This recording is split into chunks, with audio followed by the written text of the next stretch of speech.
भविष्य की आधारशिला, ओशो रजनीश। ऐसी किताब है ये जो हमें सिखाती है कि विद्रोही जीवन का मतलब क्या है, विद्रोही क्या है, प्रेम क्या है, सचेतना से जीना क्या है, मेडिटेशन क्या है और वाकई में हम क्या हैं और हमें कैसे जीना चाहिए, क्या हम स्वतंत्र हैं। रजनीश का ये जो दर्शन है, ये जो किताब है, इसे अगर हम पूरी तरह से पढ़ें या हम इसे सुने तो हम समझ पाएंगे जीवन का असली मकसद। उनके हर एक किताब का मतलब है, उनकी हर एक बातों का मतलब है। चलिए शुरू करते हैं। एक शिष्य जो ओशो से सवाल करता है, प्यारे सद्गुरु, क्या एक सच्चे विद्रोही का क्या रहस्य है जो उसे पुराना ढांचा तोड़ने की आज्ञा देता है, जो उसे पूरे विश्वास के विरुद्ध खड़ा होने को प्रेरित करता है और फिर भी वो अनाहित रहता है। उसका प्रश्न है कि वो क्या है जो उसे विद्रोही बनने की प्रेरणा देता है और फिर भी वो आनंदित राहित रहता है। ओशो कहते हैं, वो रहस्य कोई रहस्य नहीं है, ये एक खुला रहस्य है। ये एक सच्चे विद्रोही के पास जीवन की क्षणिकता और मृत्यु की निश्चितता के प्रति एक गहरी समझ होती है। इसीलिए कुछ भी उसे डरा नहीं सकता, कोई भी उसे समझौता करने के लिए झुका नहीं सकता। ऐसे क्षणिक जीवन में जहाँ मृत्यु होना निश्चित है, कोई भी व्यक्ति बिना किसी समझौते के पूरी तरह रहने में समर्थ है। यहाँ कोई समझौता करने की जरूरत ही नहीं है, क्योंकि जीवन इतना अधिक छोटा है। विद्रोही अपने पूरे अस्तित्व के साथ जीना और कुछ करने में क्षमता है, और जितना कुछ कर सकता है करता है। वो जितना कुछ सूचित करता है उसका आनंद लेता है, और उस सृजन के लिए जो कुछ भी नष्ट करने की जरूरत है वो उसे भी बिना हिचकिचाए करता है। जो वो विध्वंसात्मक नहीं है। यदि उसे कुछ नष्ट करना ही होता है तो वो हमेशा सृजन के लिए ही ऐसा करता है, और फिर वो शांत बना रहता है, क्योंकि वो प्रतिक्रियावादी नहीं है। उसे किसी से कोई शिकायत नहीं है। वो खेलपूर्ण बना रहता है, वो प्रसन्न रहता है, क्योंकि गंभीर रहना पुराने मनुष्य का ही एक भाग्य है। हमें यहाँ पे ओशो बहुत बड़ी बात सिखाते हैं। नए विद्रोही मनुष्य का स्वभाव बहुत ही अधिक परिहास्यपूर्ण होता है। वो सपने खड़ी मृत्यु पर भी हंस सकता है। वो सामने खड़ी मृत्यु पर भी हंस सकता है, चाहे जीना हो, चाहे संघर्ष करना हो, चाहे वो सृजन का कार्य हो या कुछ नष्ट करने का। वो कभी भी गंभीरता से नहीं, वो कभी गंभीर नहीं होता। वो कभी प्रसन्नता से हंसी के ठहाके लगाते रहता है। वो मुसीबत खड़ी करने वाला व्यक्ति नहीं है, वो उनके विरुद्ध ही विद्रोह कर रहा है। वो चाहता है कि पूरा विश्वास रहस्य हो जाए, और वो ऐसा धर्म उत्पन्न करना चाहता है जिसकी आधारशिला ही हास्य की एक वही उनका सिद्धांत है। वही एक उसका आधारभूत सिद्धांत है। यदि कोई बुरी विश्वास भी यदि विश्वास भी तुम्हारे विरुद्ध हो तो इस बारे में परेशान होने जैसा कुछ भी नहीं है। इस बारे में परेशान होने जैसा कुछ भी नहीं है। बात वास्तव में तुम्हें शक्तिशाली बनाती है।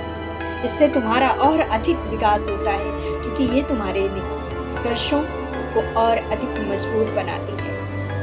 क्योंकि ये तुम जो कुछ भी कर रहे हो वो विद्रोही मूल है, अन्यथा पूरा संसार तुम्हारे विरुद्ध ही होता है। एक आध्यात्मिक और सृजनात्मक विद्रोही बनने का यही सौंदर्य है कि वो किसी भी व्यक्ति का फूल ही बरसता है, किसी भी व्यक्ति पर वो फूल ही बरसता है, क्योंकि विद्रोही बनकर ही तुम सर्वोच्च शिखर पर और अस्तित्व की सर्वोच्च अत्यलग गहराइयों तक पहुंच जाते। कितनी बड़ी बात होती है। बहुत वर्षों के प्रयासों के बाद कट्टरता विरोधीवाद नेता अबीद ने एक दैंतकार कंप्यूटर बनाया।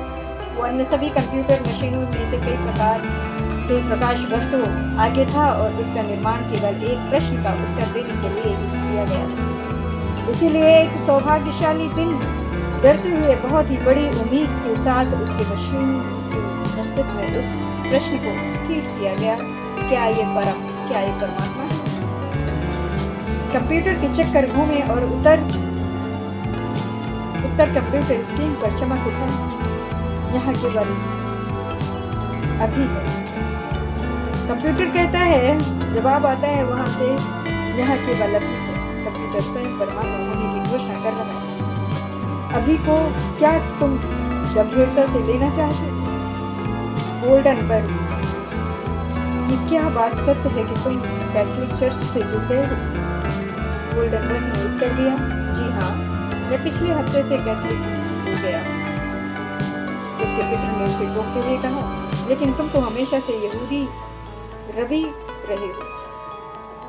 मैं इसे जानता हूँ, गोल्डनबर्ग ने उत्तर दिया, लेकिन अब जीने के लिए मेरे पास केवल 6 महीने रह गए और मैंने सोचा कि यदि किसी को अपने एक सदस्य को खोना ही है तो अधिक अच्छा यही होगा कि समलैंगिका समुदाय का ही एक व्यक्ति कम हो जाए। जीवन की एक सुंदर मजाक के रूप में लो, जीवन को एक सुंदर मजाक के रूप में लो। ये यहाँ इस बारे में कुछ भी गंभीर होने जैसा कुछ भी नहीं है। पर पीड़क भूतपूर्वक हिटलर को भी एक बार कुछ असामान्य सपनों के कारण कठिनाइयां होने लगी। उसने सपनों की व्याख्या करने वाले विशेषज्ञों से इनका हालचाल पूछा तो उसने कहा, मैं इतनी ही भविष्यवाणी कर सकता हूँ कि आपकी मृत्यु यहूदियों के किसी पर्व पर होने वाले अवकाश के दिन होगी। चिंतक और आशंकित फ्यूरिहार ने पूछा, लेकिन किस पर्व के अवकाश पर? उसका उत्तर था, किसी भी दिन जब आपकी मृत्यु होगी, यहूदियों के लिए वो छुट्टी मनाने का ही दिन होगा। बस जीवन के चारों ओर देखो, जीवन के चारों ओर देखो, जो वो इतनी हास्यपद और मनोरंजक है, केवल वे ही लोग गंभीर कह सकते हैं जो अंधे हैं। आंखों वाले व्यक्तियों के लिए गंभीर बने रहना संभव नहीं है। बस अपने चारों ओर निरीक्षण करते रहो और तुम आश्चर्यचकित रह जाओगे कि तुम कितनी सुंदर चीजों से चूक रहे हो। हैरी से उसकी पत्नी ने पूछा,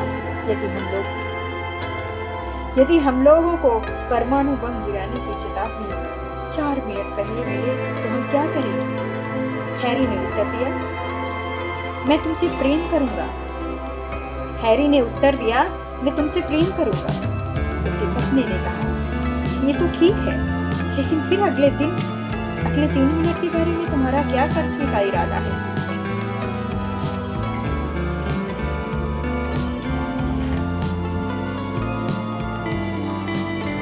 अध्याय 6, प्रत्येक कामना संघर्ष उत्पन्न करती है। इस अध्याय में हम जानेंगे, ओशो कहते हैं कि प्रत्येक कामना एक संघर्ष उत्पन्न करती है। प्यारे सद्गुरु, विद्रोही मनुष्यों के लिए शांति क्या है? ओशो कहते हैं, मेरे विद्रोही मनुष्यों के लिए शांति उसका प्रकाश है। वही उसके अस्तित्व से आती मधुर सुवास है। वही उसके हृदय की लयबद्धता और अस्तित्व के साथ होने वाली वही उसकी एकता और अखंडता है। मन के सभी संघर्ष केवल अतीत की स्मृतियां हैं। मन एक लंबी अवधि का तक विभाजित, खंडित और मानसिक रूप से उद्गिलित रह पाता है।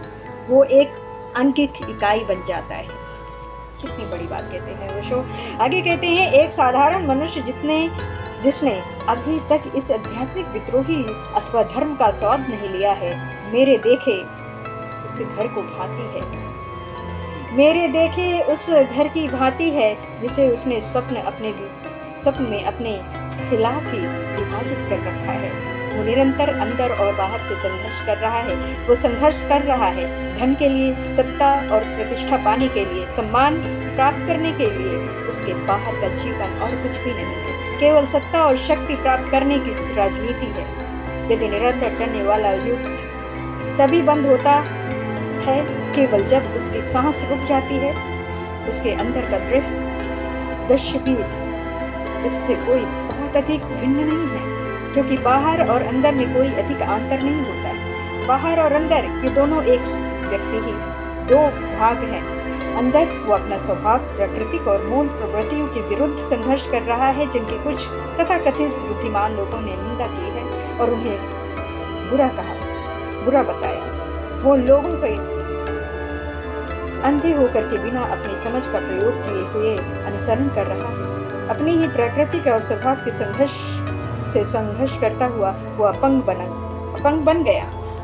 बनता जा रहा है। अपंग बन गया ये मनुष्य जो अपनी ही मूल प्रवृत्तियों के विरुद्ध संघर्ष कर रहा है, जो कि उसका शरीर है। वो बद्ध होकर के अपने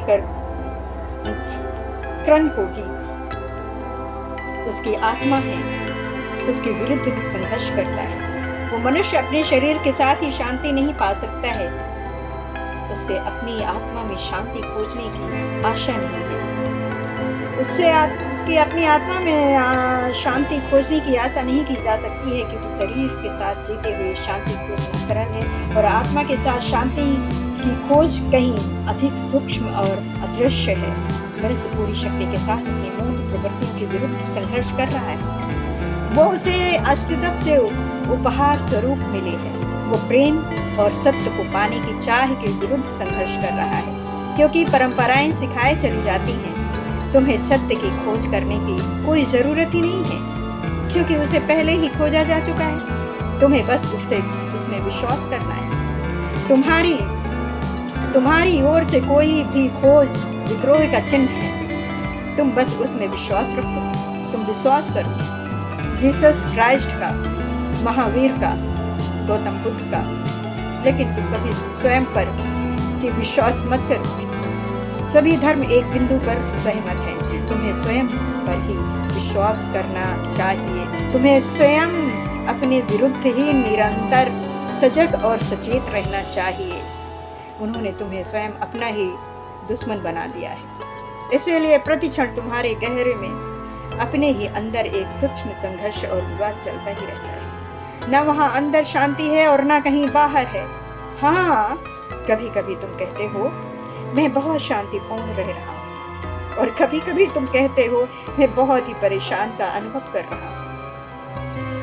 मैं बहुत ही परेशानी का अनुभव कर रहा हूँ, लेकिन तुम्हारी शांति और तुम्हारे स्वप्न के परेशान होने में, तुम्हारी शांति और तुम्हारे स्वयं के परेशान होने में गुण का नहीं केवल मात्रा का अंतर है, डिग्रियों का अंतर है। जिसे तुम शांति कहते हो वो एक शांति युद्ध है। तुम लड़ते लड़ते थक चुके हो, क्योंकि वहाँ हर चीजों की एक सीमा होती है। तुम्हारे पुराने खेल फिर से शुरू करने के लिए कुछ विश्राम की जरूरत है।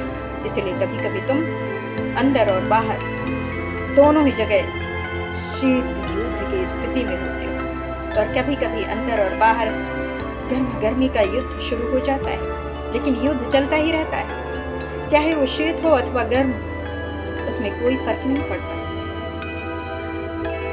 तुम कभी शांति में होते ही नहीं और हो भी नहीं सकते। तुमने शांति के पुष्पों के खिलने के लिए भूमि तैयार ही नहीं की। तुम उस योग्य हो ही नहीं। यद्यपि तुम्हारे अंदर वे क्षमता है, यद्यपि तुम उस योग्य हो सकते हो, पर हो नहीं। और इस अंतर को याद रखो, ये तुम्हारे ही अपने हाथों में है, ये तुम्हारे ही पहुंच में है, लेकिन तुमने कभी उस ओर देखा ही नहीं। तुम हर चीज को जिससे तुम परेशान होते हो, जिससे तुम्हें परेशानी होती है, अपनी दृष्टि से दूर कर देते हो।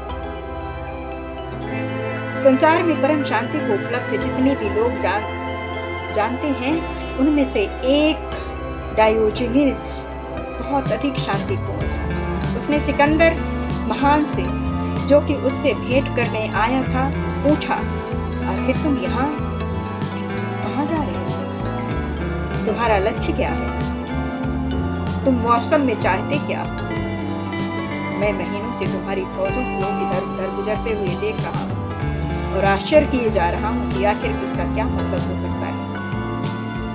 सिकंदर ने उसे उत्तर दिया, मैं पूरे संसार को जीतना चाहता हूँ। सिकंदर ने उसे उत्तर दिया, मैं पूरे संसार को जीतना चाहता हूँ। डायोनिजिस ने कहा, चलो मैंने मान लिया तुम्हें पूरी दुनिया को जीतना है, लेकिन फिर उसके बाद आखिर क्या? सिकंदर ने थोड़ी सी परेशानी का अनुभव किया। किसी ने भी अभी तक उससे इस तरह ऐसा प्रश्न आज तक नहीं पूछा, लेकिन उसने फिर भी नम्रता से उत्तर दिया, तब मैं विश्राम करूंगा। सिकंदर कहता है, तब मैं विश्राम करूंगा। डायोजनीज ने दिल खोल करके हंसा।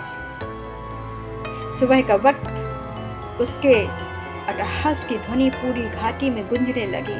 उसने अपने कुत्ते की ओर देखा जो एकमात्र उसका साथी था। वो उस कुत्ते के साथ ही रहता था। पूरा जीवन उसने उसके ही साथ जीता था। उसने कुत्ते की ओर देखते हुए कहा, क्या तुमने कुछ सुना? क्या तुम समझे? और सिकंदर विश्वास ही न कर सका जब कुत्ते ने अपना सिर नीचे झुकाते हुए ये प्रदर्शित किया, हाँ मैं समझ गया। सिकंदर ने पूछा, मुझे आश्चर्य हो रहा है, क्या उसके सिर नीचे झुकाने का ये अर्थ है कि वो समझ गया? डायोनिजिस ने कहा, ये पूरा अस्तित्व समझता है। यदि तुम वास्तव में विश्राम ही करना चाहते हो तो तुम्हें कौन रोक रहा है? दुनिया को जीतने में व्यर्थ वक्त क्यों बर्बाद कर रहे हो? तुम बात कर रहे हो शांतिपूर्ण, ध्यानपूर्ण, मौन हो करके इस सुबह की धूप और ठंडी हवा में विश्राम करने की। तो क्या इसके लिए किसी को या पूरी दुनिया को जीतने की जरूरत क्या है? फिर शांति मिले तो बहुत कठिन हो जाएगी। हम जैसे गरीब लोगों के बारे में ख्याल करो, जिन्होंने एक भी चीज या कुछ भी नहीं जीता और न जीतने के पास एक चीज भी है। लेकिन मैं पहले से ही विश्राम पूर्ण होकर के परम शांत पूर्ण हूँ। मैं इस क्षण का भरपूर आनंद ले रहा हूँ और हम लोगों के पास यहाँ काफी जगह है। ये पहाड़ी, नदी और यहाँ दूर तक फैला हुआ उसका पूरा तट खाली है। 2 क्षण रुक करके उसने कहा, तुम कोई भी स्थान चुन सकते हो, कोई भी स्थान ले सकते हो। यहाँ कुछ भी जीतने या कब्जा करने का कोई प्रश्न ही नहीं उठता है। जहाँ मैं लेटा हूँ, यदि तुम यहाँ जगह चाहते हो तो मैं थोड़ा सा आगे खिसक सकता हूँ और तुम यही जगह ले सकते हो। यदि तुम ये स्थान चाहते हो जहाँ मेरा कुत्ता लेटा है तो वो भी आगे खिसक करके लेट सकता है। यहाँ ये भी बहुत समझदार है, कोई साधारण कुत्ता नहीं है। वो ऐसा कुत्ता है जो शांति का अनुभव करने के लिए ही यहाँ आया है। इसके साथ ही हमारी मित्रता, प्रेम और भाईचारेपन का एक अटूट बंधन है। मैं भीड़ के बीच रहना पसंद नहीं करता क्योंकि वो इनमें से एक चीज भी नहीं समझती है। मैं अपने कुत्ते को पसंद करता हूँ क्योंकि वो इतना समझदार है। और कुत्ता वास्तव में आगे बढ़ करके बैठ गया और आगे पीछे अपनी पूंछ हिलाने लगा, जैसे वो सिकंदर का स्वागत करता हुआ कह रहा था, तुम ये जगह ले सकते हो। सिकंदर अभी भी ऐसी कठिन स्थिति में कभी नहीं पड़ा था। यहाँ से कैसे निकला जाए, चूंकि डायोनिजिस का तर्क पूरी तरह स्पष्ट था। यदि तुम शांति और विश्राम चाहते हो, व्यग्रता से छुटकारा पाना चाहते हो, अभी से शुरू करो। संसार को जीतना इसके लिए कोई आवश्यक शर्त नहीं है और न कोई अनावश्यक शर्त भी है। हम स्वयं अपने को व्याकुल और परेशान करने के लिए ही हैं। अपने लालच, अपनी वासना, अधिक से अधिक पाने की अपनी इच्छाओं और अपनी अंतहीन महत्वाकांक्षाओं द्वारा जो कि शिखर पाना चाहते हैं, सच कुछ भी चला जा रहा है। गौरी शंकर शिखर पर पहुंच करके एक मर्द हिलोरी ने किया क्या? वो बस शिखर। उसने अपना जीवन ये भली भांति जानते हुए भी दांव पर लगा दिया था कि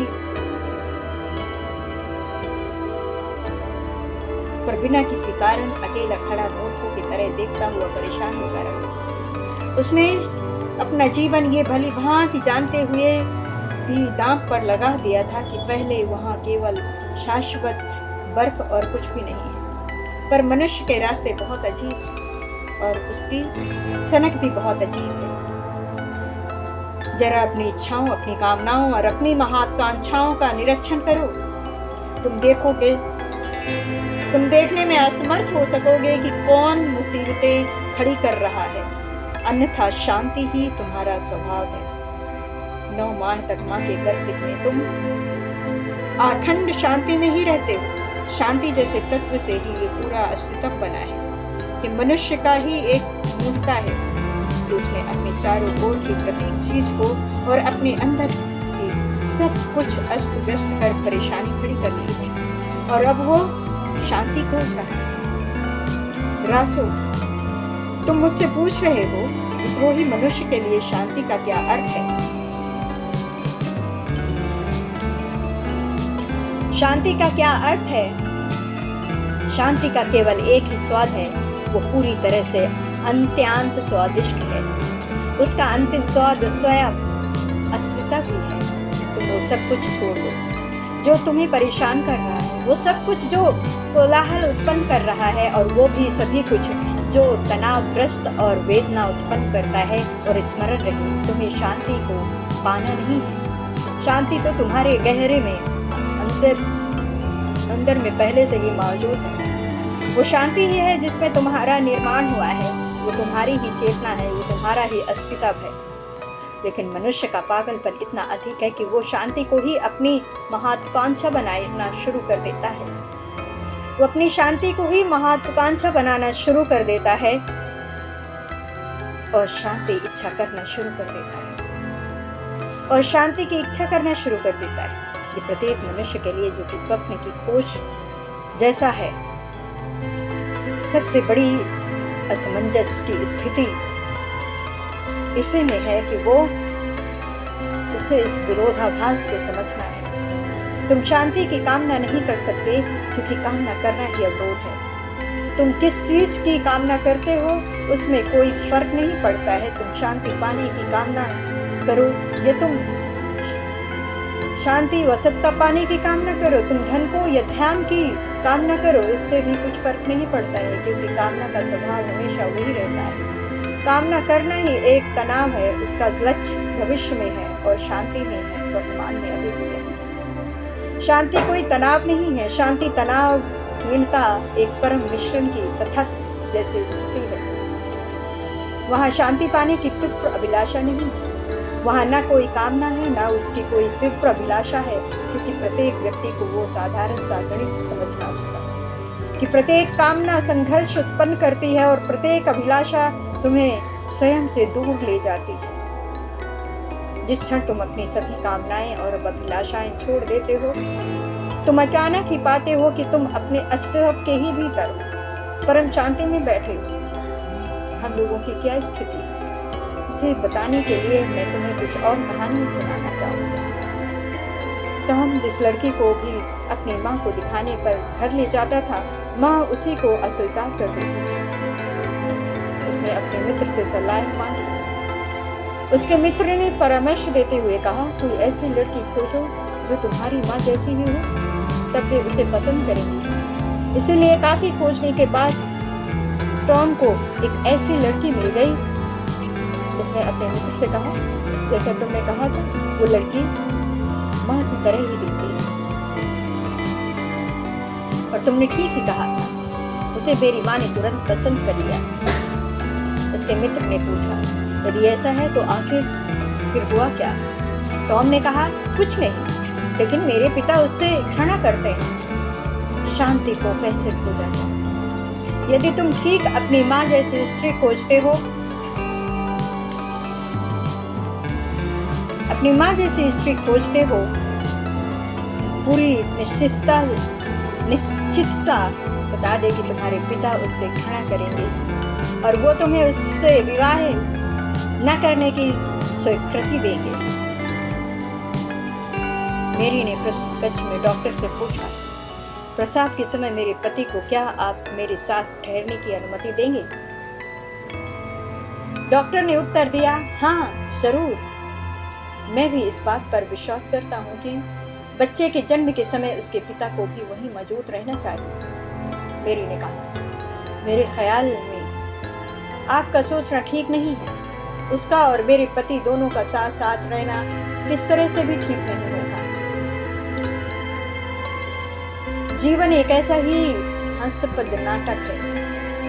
ये एक चमत्कार ही होगा यदि तुम कहीं कुछ भी ऐसा कर सको जो शांति से कुछ थोड़ा सा भी मिलता जुलता हो, और कहीं दूसरे से आती हुई उसमें शांति की प्रतिध्वनि सुनाई दे। गोल्डन एज क्लब के कई सदस्यों से ये प्रश्न पूछा गया, आप ऐसा क्यों सोचते हैं कि परमात्मा ने आपको 95 वर्षों तक पहुंचने की स्वीकृति दे दी? बिना किसी हिचक के एक धनी वृद्ध ने उत्तर दिया, मेरे संबंधियों के भाग्य की परीक्षा लेने के लिए। सभी वृद्ध प्रत्येक परिवार में हर एक कहीं ये कह रहे हैं केवल अपने संबंधियों की शांति की परीक्षा लेने के लिए। हाइमी गोल्डनबर्ग बहुत उदास दिखाई दे रहा था। उसकी पत्नी बीमार थी, इसलिए उसने डॉक्टर को बुलाया। उसका परीक्षण करने के बाद डॉक्टर ने हाइमी से कहा, मैं ये बुरी खबर आपको देते हुए डर रहा हूँ कि आपकी पत्नी कुछ ही घंटों की मेहमान है। मैं आशा करता हूँ कि आप समझ जाएंगे कि अब अधिक कुछ भी नहीं किया जा सकता। आप अपने आप को दुखी मत करिए। गोल्डनबर्ग ने कहा, ये सब ठीक है डॉक्टर। जहाँ मैंने 40 वर्ष दुख झेले, मैं कुछ और घंटों का दुख और झेल लूंगा। ये कोई बहुत समस्या नहीं है। जो लोग साथ साथ रह रहे हैं वे दुख और पीड़ा ही भुगत रहे हैं। लोग एक दूसरे से प्रेम कर रहे हैं अथवा एक दूसरे से घृणा कर रहे हैं।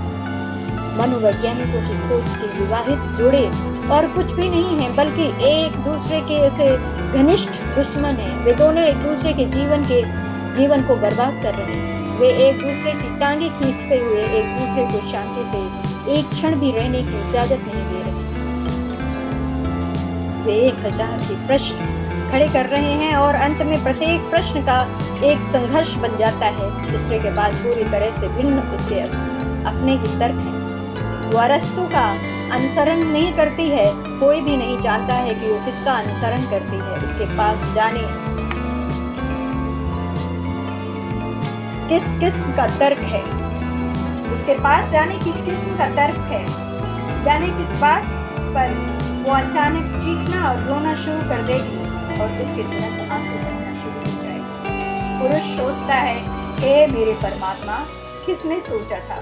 मैंने तो बस एक तर्कपूर्ण उत्तर दिया था। अब किया क्या जाए? वो तमाम पुस्तकों में से ढूंढ करके इस संबंध में अनेक पुस्तकें पढ़ रहा है कि सुखी विवाहित जीवन कैसे जिया जाए, और वो प्रत्येक तर्क जानता है कि इस बारे में, लेकिन कोई भी नहीं जानता है कि ये स्त्री किस तरह के तर्क का अनुसरण करती है। अचानक चीखना और चीजों को फेंकना शुरू कर देती है जो किसी भी तरह से तर्कपूर्ण ही नहीं है। तर्क की तो कोई भी पुस्तक ये सुझाव देती ही नहीं है कि तुम प्याले, प्लेटें, केतली तोड़ दो, लेकिन तर्क ठीक हो या गलत ये देखते हुए पूरा घर भूकंप से हिल रहा है। अच्छा यही है कि तुम अपनी हार स्वीकार करो। ये प्रश्न तर्कपूर्ण विजय का नहीं है। जीत हमेशा स्त्री की ही हो। तुम्हारे पास तर्क ही हो सकता है, लेकिन जीतेगी स्त्री ही। एक साधारण सा विभाजन। इसलिए बेचारी पति के पास तर्क होता है। हर सुबह वो अपनी पलंग में छलांग, अपनी बगल में छाता दबाए अपने तर्कों के साथ दफ्तर पहुंचता है, इस बात का आश्चर्य करता हुआ जैसे कि शायद कभी ठीक ही कहते हैं कि कोई भी स्त्री के स्वभाव को समझ ही नहीं सकता है। वास्तव में वहां समझने जैसा कुछ है ही नहीं। बात बहुत साधारण सी है। वो तर्क करना जानती ही नहीं, कुछ और जानना ही नहीं चाहती। इसीलिए आक्रामक होकर के वो बस मुसीबत नहीं करती। यदि तुम समझदारी से कोई तर्क नहीं दे सकते हो तो सबसे अच्छा तरीका यही है कि चीखो, चिल्लाओ, आक्रामक हो जाओ, हंगामा खड़ा कर दो, जितना भी जबरदस्त खड़ा कर सकते हो। मेरे प्रोफेसर में से एक कानून के एक बहुत प्रसिद्ध प्रोफेसर थे। मुझे उनके कॉलेज में कुछ भी लेना देना नहीं था, लेकिन कभी कभी वो मुझे आमंत्रित किया करते थे। उन्हें तर्क करने से बहुत प्रेम था, उन्हें तर्क करने से बहुत प्रेम था, और मैं उनसे कहा करता था, सुनिए तो, मैं कानून बिल्कुल नहीं जानता हूँ, मैं तर्क कर सकता हूँ क्योंकि तर्क शास्त्र जानता हूँ, लेकिन मेरा तर्क कानूनी बकवास में नहीं बन सकता। मैं कानूनी बकवास करना नहीं जानता।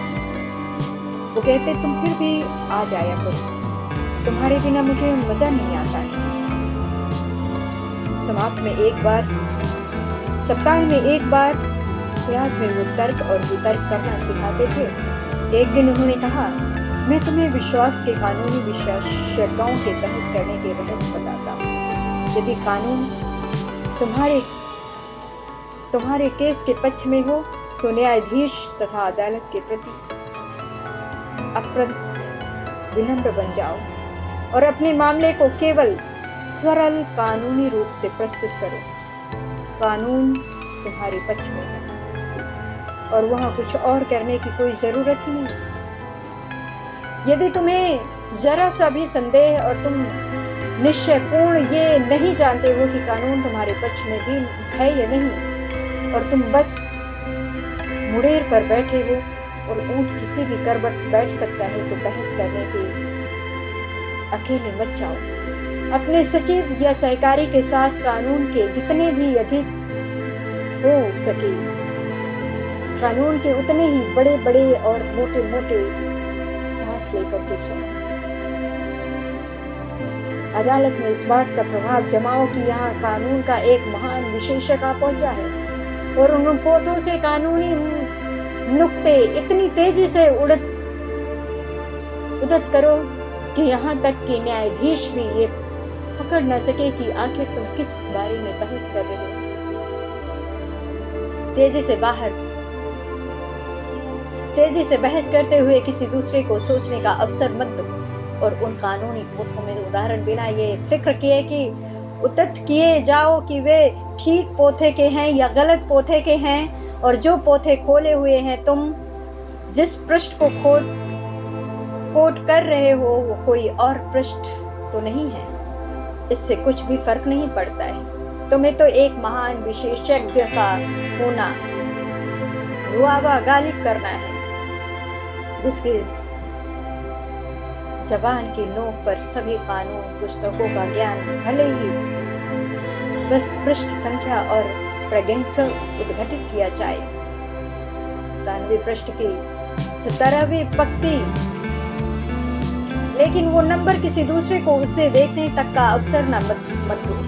तुम्हें तुरंत आगे बढ़ जाओ, इससे पहले वे 97 पृष्ठ को देख सके।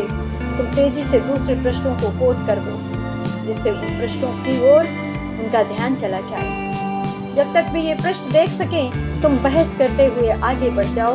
शब्द का ऐसा बात उत्पन्न करो कि न्यायाधीश भी अभिभूत होकर के ये भूल ही जाए कि आखिर मामला क्या है।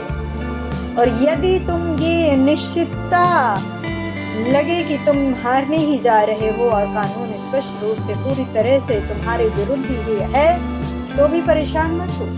बहुत शान से अदालत में जाकर के जितनी जोर से चीख सको चिल्ला करके बहस करो। जब तुम चीख रहे हो और पूरी अदालत तुम्हें चीखने से गूंज रही हो, मेज को पीटो, किताबों को इधर उधर फेंको। तुम जब हर तरह से हारने ही जा रहे हो, तो जितना अधिक हंगामा खड़ा कर सकते हो खड़ा करने की कोशिश करो, क्योंकि तर्क तुम्हारे पक्ष में नहीं है और कुतर्क या वितर्क ही तुम्हारे पक्ष के में मौजूद कर रहा है। न्यायाधीश की अगल बगल में इस तरह से कानूनी पौधे फेंको कि वे डर जाए। अदालत की मानहानि होने की फिक्र मत करो और न किसी की कोई बात सुनो। हर कीमत पर विजय तुम्हारी ही होनी चाहिए। इस स्थिति का ठीक निरीक्षण करो यदि कानून तुम्हारे पक्ष में है तब तर्क पूर्ण बनो, यदि कानून और आधा प्रतिकूल हो तो विद्वत्पूर्ण बचत जितनी भी अधिक कर सकते हो करो। यदि कानून 100% तुम्हारे विरुद्ध हो और हार निश्चितता हो, तुम्हें चूंकि खोना कुछ भी नहीं है, तो उलझो, कूदो, चिल्लाओ और अदालत को लगभग एक कुश्ती के मैदान जैसा बना दो।